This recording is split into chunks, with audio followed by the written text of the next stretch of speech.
Assalamualaikum warahmatullahi wabarakatuh. Nama saya Wahyu Afriliani, NIM 102190083. Saya dari kelas SMD. Di sini saya akan menerangkan sedikit tentang akad ijarah. Transaksi ijarah dalam perbankan syariah.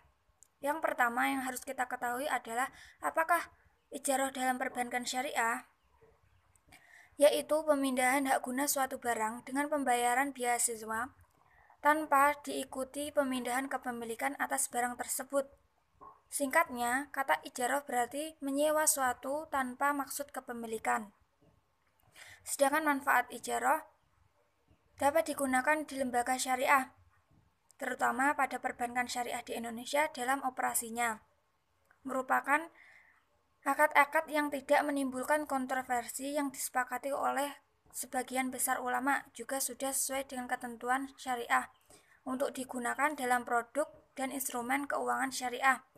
Akad tersebut meliputi akad untuk sebuah pendanaan, pembiayaan, jasa produk, jasa operasional, dan juga jasa investasi. Dengan begitu, banyak manfaat yang bisa kita ambil dari transaksi ijarah dalam perbankan syariah. Selanjutnya adalah kasus transaksi ijarah. Dalam perbankan syariah, salah satu contoh transaksi ijarah bisa dilihat dalam pinjaman multiguna. Apa sih pinjaman multiguna tersebut? Pinjaman multiguna adalah salah satu produk perbankan yang memberikan fasilitas pinjaman di mana peminjam atau debitur diharuskan untuk memberikan agunan atau pinjaman. Dengan begitu, besarnya pinjaman yang dapat diperoleh disesuaikan dengan taksiran harga barang seperti yang dijadikan jaminan tersebut.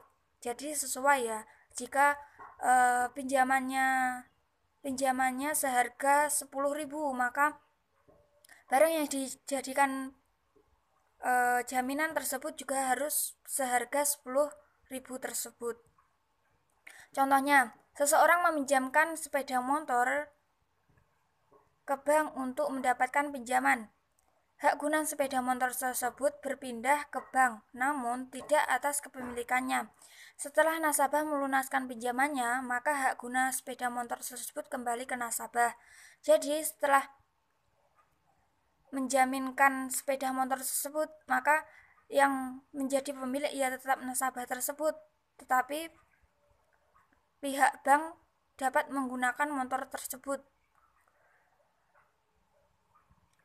Setelah melunasinya, maka nasabah dapat menggunakan hak guna motor tersebut. Fatwa DSN MUI nomor 9 DSN MUI tahun 2000 tentang pembiayaan ijarah menjelaskan bahwa objek ijarah adalah manfaat dari penggunaan barang ataupun jasa, serta kewajiban LKS dalam akad ijarah yaitu menyediakan barang yang disewakan atau jasa yang diberikan. Sedangkan dalam Fatwa DSN MUI nomor 44 DSN MUI 2004 tentang pembiayaan multijasa menjelaskan bahwasanya dalam hal LKS menggunakan akad ijarah, maka harus mengikuti semua ketentuan yang ada dalam Fatwa ijarah. Dalam Fatwa DSN MUI nomor 44 DSN MUI tahun 2004 tentang pembiayaan multijasa, dijelaskan bahwa sebagian besar ujroh atau fee harus disepakati di awal dan dinyatakan dalam bentuk nominal, bukan dalam bentuk persentase. Dalam hal ini, objek sewa dari transaksi ijarah dapat berupa sewa manfaat suatu barang atau manfaat jasa. BMT Itkon menyediakan 3 produk pembiayaan multijasa dengan akad ijarah, yaitu pembelian sepeda motor, renovasi rumah, dan juga biaya sekolah. Praktek transaksi yang dilakukan BMT Itkon dalam produk pembiayaan renovasi rumah, biaya sekolah, manfaat yang disediakan tidaklah jelas, dan ujroh yang digunakan dalam ketiga produk tersebut dalam bentuk persentase. Sedangkan penerapan teori dalam transaksi tersebut yang berperan dalam sebagai penyewa adalah nasabah dengan objek yang akan disewakan, dan bank adalah pihak yang menyewakan. Transaksi tersebut akad ijarah diatur dalam Fatwa MUI tentang pembiayaan ijarah nomor 9 DSN MUI 2000. Oleh sebab itu, pembiayaan dengan akad ijarah diatur sesuai dengan syariat Islam. Baik proses maupun imbalan dari transaksi ijarah ini sendiri juga berdasarkan dalam kesepakatan kedua belah pihak. Bukan hanya itu saja, tetapi juga dengan tujuan dari penyewaan barang atau aset tersebut haruslah jelas dan telah diakui sebelumnya.